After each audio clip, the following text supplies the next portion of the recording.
Welcome to Complexity Made Simple. My name is Paul Allen, and today we have a fantastic announcement for the Complexity Made Simple channel, because today I can announce that we are releasing our first online world-class problem-solving course in a series that we're going to be releasing over the next 12 months. 25 years ago, I went on a course to learn all about Six Sigma, process thinking, and process physics.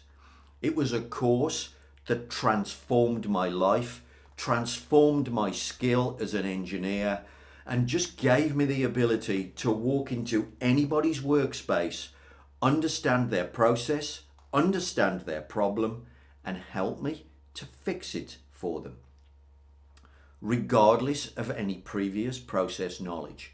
That is a skill that I want you to have. The first course we are releasing is the 7 Quality Tools course. Over 28 videos, nearly 5 hours worth of video content, along with some great text that you can go to now and start your journey to becoming a world-class problem solver. The link is in the description below. If you want to become a world-class technical problem solver, start your journey today and click on the link right now. Welcome to Complexity Made Simple. My name is Paul Allen, and the subject of today's video, well, we're going to take a look at the Six Sigma expert list, the belts, black belts. I suppose we could start with master black belt, black belts, green belts, yellow belts. Some people have got white belts. Yeah, so I'm going to give you a little bit of a history lesson. I'm going to talk to you about how they were originally constructed from various companies, and therefore what you might do in your company. And I'm not suggesting that you follow some fancy dance standard, by the way, but I'll just give you a little bit of history about where all this stuff came from. Now, the first thing I'm going to do, so we're going to talk about, I'm going to call them the Six Sigma experts, because that's a better way. It's a better way to think of them as experts rather than, am I a black belt, am I a green belt? So the original concept, what did Motorola want? Let's have a think about this to start off with. So let's just go back. Let's go back to who coined the phrase. So Motorola, what did they want? They wanted to be 1800 times better in their quality performance in the field. Why 1800 times? Because that's how they measured up to the competition. They were 1800 times worse. So they were trying to take electronic products, televisions, radios, this type of thing, and they were trying to improve the quality of those items in the field by 1800 times. A highly technical problem. So they decided to get serious.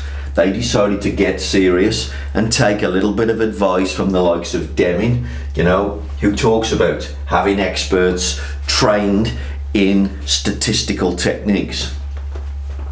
So they said, right, we need experts. We need experts to do this. And somebody said, our experts should have no barriers. That was the quote. They should have no barriers. What they meant was they should have all the tools to fix any technical problem. And somebody said, "Ooh, that sounds like a black belt at karate." Okay, so I went, oh, fantastic idea. Why don't we call them black belts? They have no barriers. They have all the tools to fix any technical problem. Bang. There's where it all starts. And of course, once you start going, well, there's black belts, somebody's going to go, are there green belts? Are there brown belts? And everything else just flows from this first kind of naming of the expert. But what we're saying is your experts have no barriers. And that's what a black belt should have. That's what we're trying to teach them. We're trying to teach them all the technical tools. So whatever engineering problem, and by the way, these are technical problems. They are engineering problems. Whatever engineering problem they face, they have the tools to fix it. So remember where Six Sigma came from.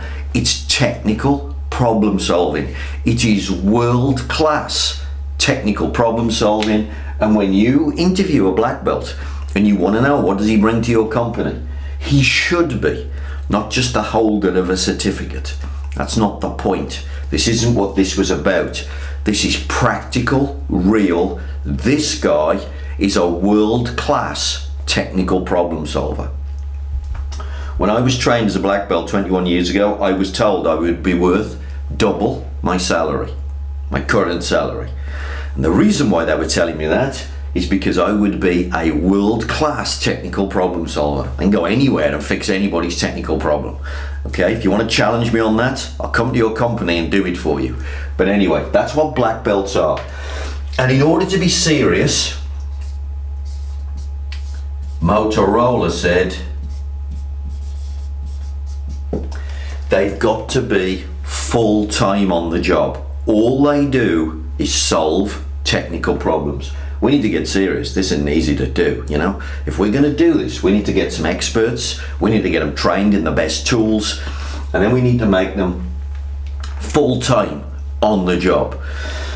Then what they decided to do, well, okay, we want these experts to go fix the best thing. So there was other kind of rules placed around it. So the other thing was, it was full-time. Each project should save $200,000 per annum, and we should get them to do 4 of those per year. So when I was trained as a black belt, this was the job description I was given. Okay, now I worked for Sony, so at the time, so let's go working for Sony, and you know, we made 16,000 televisions or computer monitors a day. Right? If we mess this up, we could lose this in a few months, you know. I mean, these projects were easy to find in that environment. So I was full-time. I had to save $200,000 and I had to do 4 projects a year, and that was my job description. That's the original belt. The original guy, Six Sigma expert, wandering about just saving like $1 million a year. That's your job description. Now obviously other things flowed from that, so let's go down now. So Sony did have greenbelts, so the extra belt had already arrived. This would have been this was 1997 that I was trained. So what was a green belt in Sony? Well, a green belt in Sony actually was the same expert, except he wasn't wandering about doing full-time projects. He was part-time, but he went through the same 4-week training program, exactly the same. Now they change it today. People cut the training program down. Yeah, so, okay. Then what would they do? They'd work with black belts. They'd work with black belts. They would effectively be the team that works on these. So when the black belt says, I want you to go and do an MSA, when the black belt says, I want you to go and do a DOE, this guy would know exactly what he's doing. He could go and do it. Yeah, but he wouldn't be full-time on the project, whereas the black belt is managing the projects full-time. And that was the original, that was kind of the original thing at Sony. Now, after a while, the people that I was trained with, we came back from our training in the USA, we wanted technical staff, operators, we wanted them to understand why we were taking the approach we were taking, because the approach wasn't common. It's not common sense. The idea of this, I mean, this is just not common sense. I don't know why, but it's not. Yeah, so the idea of going inputs, control outputs, you know, and you've got your money making process here. What have we got to do? We've got to put controls in over here, standard operating procedures, and if you do that, this side of the process will work. That's not the way people think. It's not the way people work. They're constantly trying to find root cause all the while. Craziness. So we wanted people to understand this this approach so that they could work with us. When we sat them down in a group, they'd be on the right track straight away, and they won't question us. Why are we doing this? So we decided to put a 2-day course together. And what did we call it? Well, we called it, of course, Yellow Belt. I think some people might call this White Belt, but we've got down to a lower level now. These would be operators, technicians, and again, anybody that would be contributing to the project typically. And we trained them, and I still do this, in a little 2-day workshop. So they get 2 days worth of training. What do the 2 days contain? Effectively, the 7 quality tools. By the way, you can do some serious damage to your technical problems with the 7 quality tools if you just know what you're doing. Yeah, so it's 2 days, they get the 7 quality tools, and I'm going to add in plus process thinking. So there's no point teaching them the tools if they don't know how to think.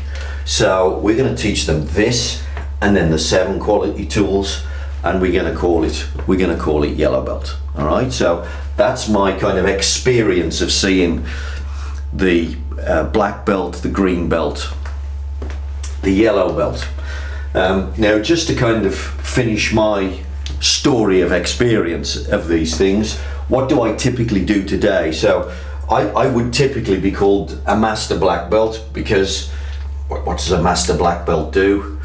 Well, the master black belt, he teaches and mentors these guys. So today I would be known as a master black belt. I don't say that at dinner parties, by the way, but anyway.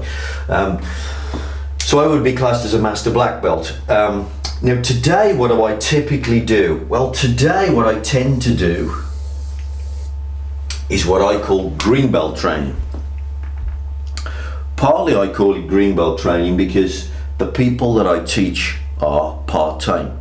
This is because today, the likes of Sony in the UK, for instance, and this might be the same in other parts of the world, in other Western countries, there are no factories like this in the UK anymore, apart from maybe the car industry. The car industry manufactures high volume, still manufactures high volume goods. This high volume manufacture of televisions and computer monitors, I've no idea where it is in the world. It's probably in China, could be in Eastern Europe as well. But there are no big factories. The ability to do this is very limited today in the UK. Nobody can save $200,000 a project, because you just don't work in companies that have that kind of waste. They just don't have that kind of volume. Therefore, if we don't have big companies, I'm typically dealing with people that have got, say, 200 staff, 150 staff, maybe 400 staff at most. They don't have room for this. They don't have room for full-time people. So they're going to go part-time. That's the first thing. And the other thing is, they don't need the full-blown sort of statistics on steroids that you get if you go on a black belt course. They need a set of tools that fixes their problems. So what I do today, I teach green belt. I only teach it in a 9-day course, so 3 times 3 days. So they get 3 weeks with me, 3 sessions with me, 3 days at a time, because that's very practical for small companies. And what do I teach them in 9 days? I teach them the tools that they will use most of the time. In other words, if you asked me, which tools did you use to solve a problem, Paul? Which tools did you use to solve a problem? They're going to be in this. Probably 99% of the time, the tools that I use to fix problems, the tools that I use to beat a technical problem to death, come from my green belt agenda. And that's why I teach it. So what I'm giving to them is, I'm giving them all the power of a Six Sigma expert to solve most of their problems, 99% of them. I'm doing it in just 9 days, and because they're part-time, I'm calling them green belts. And I predominantly teach green belts today, and they are part-time technical problem solvers. Obviously, who do they tend to be? They tend to be engineers, people from quality departments, sometimes technicians from the factory floor. They're typically the technical staff of the organisation. But if I teach them for 3 days, they can just about stand losing that person for 3 days. Then they get them back for a month. Then they have another 3 days. So the structure is very similar to the way black belt training would go. But the important thing is, cut out all the nonsense. Cut away all the statistical nonsense that's not needed. Things like tests for normality and stuff like that. A technician on a machine doesn't want to know a test for normality. What he wants to know is, he's got a technical problem. How does he make this machine work better? And then how does he lock that in so that he doesn't have to keep coming back to it? And to be quite honest, tests for normality aren't going to do that. I haven't got that in my lectures because it's just not useful. It's a rare tool that you'd ever use that. And I have to say, in 21 years, I've never used it. So why do I want to teach it? So there's your black belt, there's your green belt, there's your yellow belt. Sometimes people do white belts and they only have 1 day's worth of training. I'm not sure what you can teach them in 1 day, personally. I've tried to make this smaller, but I always come back to the fact that they need this and they need this, and the only way to get these two across properly is in a 2-day session, and that's as low as I go. But the idea, this concept now, this really, for most people you can't do this. For most companies, you can't do this either. Companies are too small. 300 people, can you afford to have full-time problem solvers wandering about the place? Probably not. But can you give your technical staff the skills to just beat any problem to death?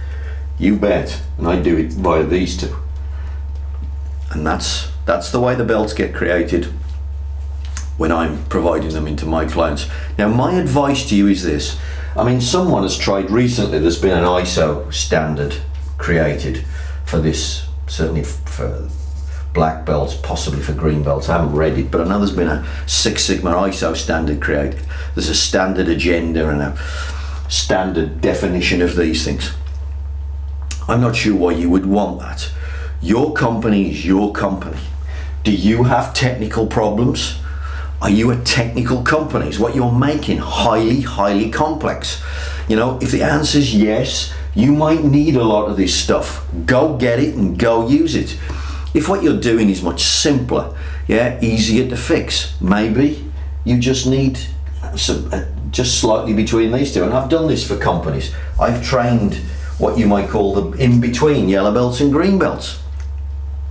Perfectly valid for what they were doing. I gave them the tools that they needed to fix their problems. Why soak up lots of technical, statistical mathematics that you don't need, you're not going to use? So you can have an ISO standard, but my view is, look at your company, decide what mistakes you make, decide whether you need technical skill to fix it, and then go and get the technical training that your experts need to solve it. And if you want to call your problem solving experts black belts, or you want to call them something else, you want to call them ninjas, I really don't mind. But that's where it all came from. Do you have to stick to all this black belt, green belt, mumbo jumbo? No. Go get the skills you need to make the biggest amount of cash in your company, and then call them whatever you want.